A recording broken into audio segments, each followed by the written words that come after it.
All right. So, like I said, good morning, good afternoon, good evening, wherever you are. I forgot to introduce, we also have Liz here, who I'll call on a little bit, who's a student here in St. Louis, is currently a graduate student, but just completed her undergraduate degree from Webster as well, and also studied abroad herself. So has kind of a wealth of experience to answer questions from a student point of view.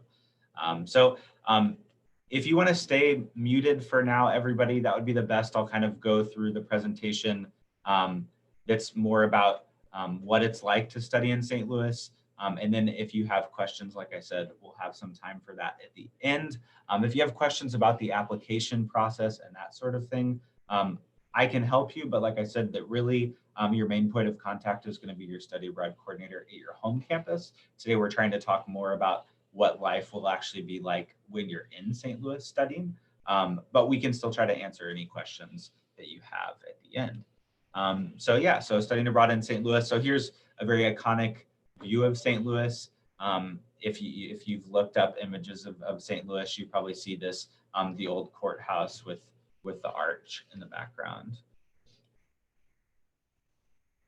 All right, so this is kind of the iconic view of Webster University in St. Louis. This is Webster Hall, and everybody locally, we're very much known as kind of a global institution. People are familiar that we have campuses and students all around the world. Is the first thing you see when you drive up to campus is all of these flags from different countries around the world. So definitely an international feel, even being on campus here in St. Louis.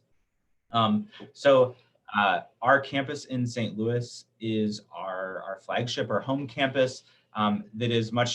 It's by far the largest campus within the Webster community. So we have the most students here, which also means we have the most academic offerings here. So regardless of if you are an undergraduate or a graduate student, whatever you are studying at your home campus those courses are going to be offered here in St. Louis. So all of our majors that are offered around our worldwide network are offered at the main campus here in Webster Groves. So there's actually over 90 different majors available. So students in St. Louis are divided up into 5 schools and colleges that you don't necessarily have at your campus with only a smaller number of majors available. But just so you know, things are kind of organized that way. I don't have to talk about all of those, but the Global Citizenship Program, so if you're an undergraduate student at Webster, the GCP requirements that you have to complete as part of your degree, regardless of your major, students in St. Louis have those same requirements. But because of all the different academic areas, that allows you to come to St. Louis too and be able to take really unique courses, maybe something that's interesting to you that isn't available at your campus at home. So I think that's one of the things that students really enjoy about studying abroad in St. Louis is just the sheer number of courses that are offered, just hundreds and hundreds of courses that are offered every semester, depending on your academic areas of interest. So you academically studying abroad in St. Louis will certainly not have a problem finding courses for your major, general electives, GCP credit, all those sorts of things. Liz, do you want to share a little bit about your kind of experience taking classes in St. Louis? Just because we're a bigger campus, that doesn't mean that we have large class sizes or anything like that. So you just want to kind of share what's an average class like in St. Louis? Sure. So I don't think I've ever had a class with over 20 other students. Most of them are about 10 students per one professor.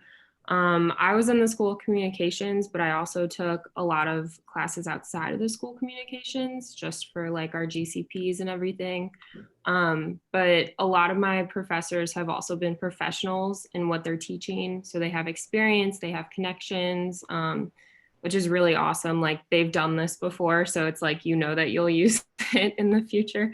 But yeah, I mean, all the schools are really awesome, and the professors are really good, and classes are small, so you have that engagement with professors as well. Cool, thanks, Liz. Yeah, and so campus housing, so also kind of in line with academics, we have a lot of different housing options. So study abroad students are required to live in campus housing, whether you're coming to St. Louis or that's the same throughout the network. If you're a study abroad student in Ghana, in Vienna, in Athens, you're gonna have to live in Webster housing. So, but on campus here in St. Louis, there is a lot of different options. So we have residence halls that are kind of like traditional college dorms where you have like a one room living situation where you can have a roommate, kind of the quintessential like college roommate experience. We also have apartment style living where you can have multiple rooms within an apartment where you can have a roommate, you can not have a roommate with shared living space and kitchen, that sort of setup. All students who live in residence halls, like the traditional dorms, have meal plans associated with their housing cost. So, which means there's several places you can dine on campus, and that's included in the cost that you pay for housing. So, you get your meals included on campus as well. The apartment living doesn't include meal plans. So, there's kitchen space so you can grocery shop and cook for yourself, that sort of thing.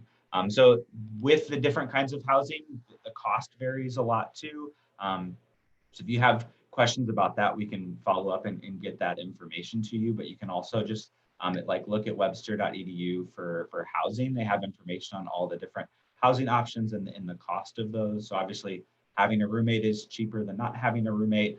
Some of the buildings are more expensive than others, but all of the buildings have laundry and Wi-Fi, that sort of things that you're going to need here in St. Louis. And regardless of where you live, you'll have an RA, which is a resident assistant. So a student who's already lived on campus before, and that student will be there to answer questions for you, provide guidance, but also organize activities. So student life is very much tied in with housing. So housing is a great way to make friends and get involved on campus.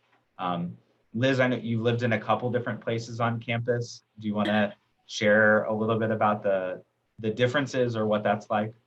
Yeah, for sure. So my freshman year, I lived in West, which is the top picture there, and that's where a lot of the freshmen or study abroad students will live.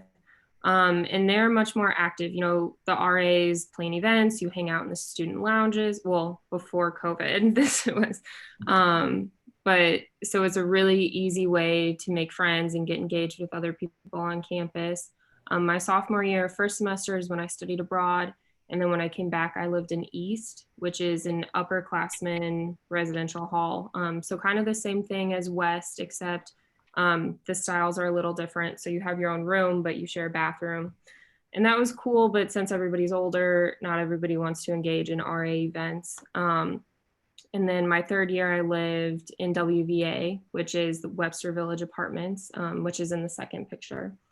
And that was awesome. I had my own room, my own bathroom, shared a kitchen, shared a living room. But yeah, I loved it. Not a whole lot of engagement with anybody besides your roommate if you don't want. So I would definitely suggest if you want like the immersive experience to go to West Hall or one of the residential halls for sure. Cool. Yeah, thanks, Liz. And so, like I said, as a part of your study abroad application, if you've already started an application to study abroad in St. Louis, or if you will in the future, part of the application process, you'll actually see that you have to apply for housing. So housing in St. Louis, you choose where you want to live. You put preferences, but it's based on availability. So if you do know that you want to come study abroad in St. Louis, definitely apply for housing early if you have a strong opinion on what building you want to live in, based on what type of experience you want, or if the cost is a really important factor, things like that. Definitely encourage you to try to reserve your spot in housing as soon as you know that you want to come to study abroad in St. Louis. Yeah, so student life, we mentioned a little bit that RAs plan activities and there's ways to be engaged with students throughout where you live, but also there's a lot of clubs and organizations on campus. So over 70 clubs and organizations from anything that students are interested in. There's a lot of arts opportunities. We actually have the Repertory Theater, a professional theater that is on campus here in Webster Groves. that students can get discount tickets to professional performances. There's also the conservatory, so students who are theater students, performing arts students, musicians within Webster's student body. And students can go to those performances for free. So there's tons of opportunity to participate in the arts, not just in the greater St. Louis community, but even on campus here in Webster Groves. Also with athletics. So a lot of people probably know that US universities, that athletics are kind of a big deal. So there is opportunities for people to participate recreationally, but most of our varsity sports here is a big commitment, is not something that's necessarily accessible to everyone who just likes to play soccer or basketball or something like that. But those sporting events are all free to attend as a fan, to cheer on your, you know, your fellow Gorlocks and maybe your roommates and your neighbors and your friends and other students that you meet on campus that are athletes. So that's a great thing to get involved in as well. So yeah, Liz, you want to share what Liz was a tennis player. So there's tons of different sports on campus. You want to share anything about just cool events or anything that's going on campus? Yeah, sure. So I was in actually a handful of clubs as well as tennis. And it's really easy to be involved. I mean, you go to the university center and there's always something going on, a club or music or something happening. So it's really easy to get involved and just kind of immerse yourself into that experience as well. Cool. Yeah, thanks. Thanks, Liz. And then there's also we do series where we bring in speakers right now. Those are happening virtually because of COVID, obviously, but normally we would bring people to campus.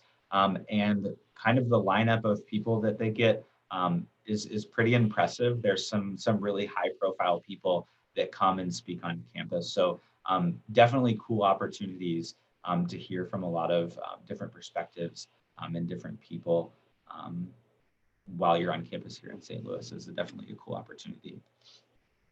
Yeah. So when you are on campus, I know I mentioned this earlier. So when you're at your home campus and you're applying to study abroad in St. Louis, you're really going to work with your study abroad advisor at your home campus. And then when you get here, it's not study abroad that actually works with the incoming study abroad students once you're already in St. Louis. But there's an organization called the Multicultural Center in International Student Affairs, which is like a really long mouthful. So we call it MCISA. So this is an organization on campus that supports international students in St. Louis, including study abroad students. So when you arrive in St. Louis, MCISA host an orientation for new students.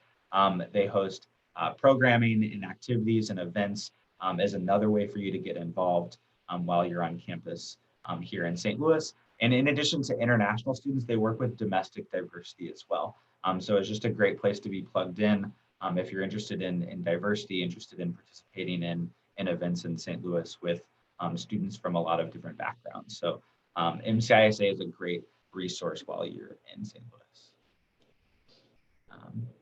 So then life beyond campus. So obviously a lot of people come, know that Webster as a US university want to come and study abroad in the United States.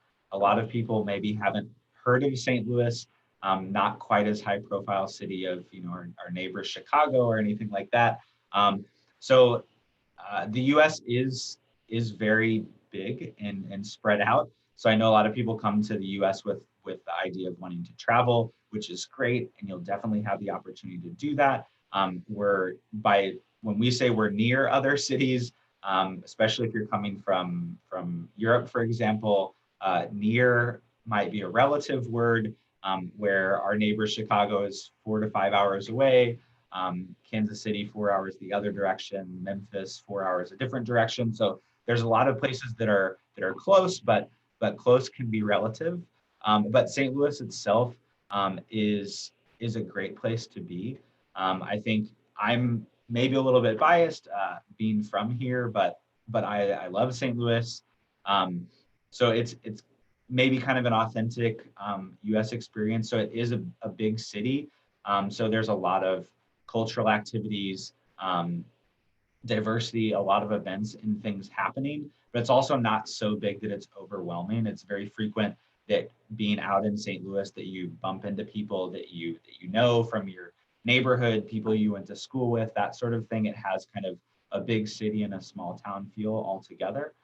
So the city of so Webster Groves is actually a suburb of St. Louis. So we kind of call the campus Webster Groves, but we call the whole thing kind of Webster University in St. Louis. But Webster's not that far outside of the city of St. Louis and is connected by public transportation. You can get actually free Metro bus and Metrolink passes as a student, so you can have access to, and there's stops right outside of campus. It is a city where a lot of people use cars, so it can be a little tricky to get around without a car, but you do have access to public transportation right outside of campus in St. Louis. So there's a lot of parks. Forest Park is kind of the jewel of St. Louis, is considered one of the best urban parks in the United States, in North America. So it's actually larger than Central Park in New York City, was created for when St. Louis hosted the World's Fair and the Olympics in 1904. So there's a lot of history in the city of St. Louis. There's free things to do, especially located within Forest Park, like the art museum is free to get into. The zoo is free to get into. If you come in the summertime, there's an outdoor theater where you can get free tickets. If you sit far away from the stage, you can get free tickets to professional shows. So there's a lot of things that are cool. The top picture up here is of the Botanical Gardens, which is not free to get into, but it's free to get into sometimes, depending on when you go. There's certain days where it's free to get into in the morning. If you're here in the summer, they do a concert series every Wednesday night. It's free to get into after 5, and there's live music. So especially if you're in St. Louis in the warmer months, there's a lot of outdoor festivals and events where there's free. We love live music in a park. So if you just look at different parks, a different night of the week, there'll be a concert going on. So there's a lot of things that you can do without spending a lot of money in St. Louis.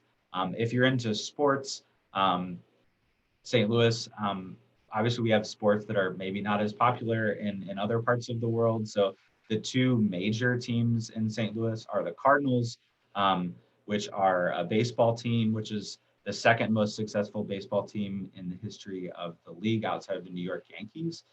So a big time baseball franchise in St. Louis. And then also the St. Louis Blues, which is a hockey team, which 2 years ago just won the Stanley Cup for the first time. So if you're into sports, St. Louis is considered a good place for sports as well.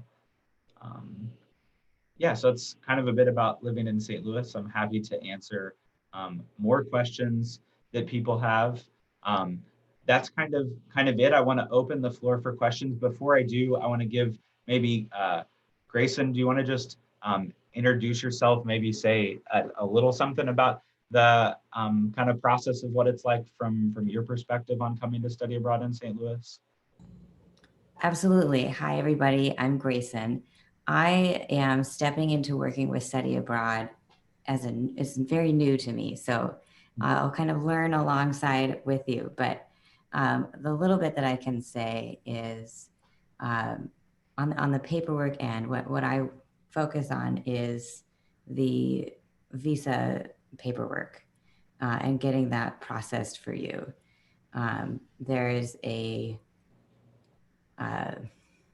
form that every student needs to be able to apply for a visa. And so I create that for you. And to get that form created, there's a couple of specific things needed. One is a copy of your passport, so that's pretty easy. And then the other is proof of available finances. And the amount will vary based on your campus because you get to continue paying the same amount of tuition per credit based on the campus that you're coming from. So I would be able to work with your study abroad advisor at your campus to get the specific amounts to you. And I can answer questions about that a little bit later as well. Cool. Thanks, Grayson. Yeah, like Grayson said, he's new in the position, but glad that you're able to join us today to answer any questions. So like I mentioned earlier, I'm going to go ahead and stop the recording here.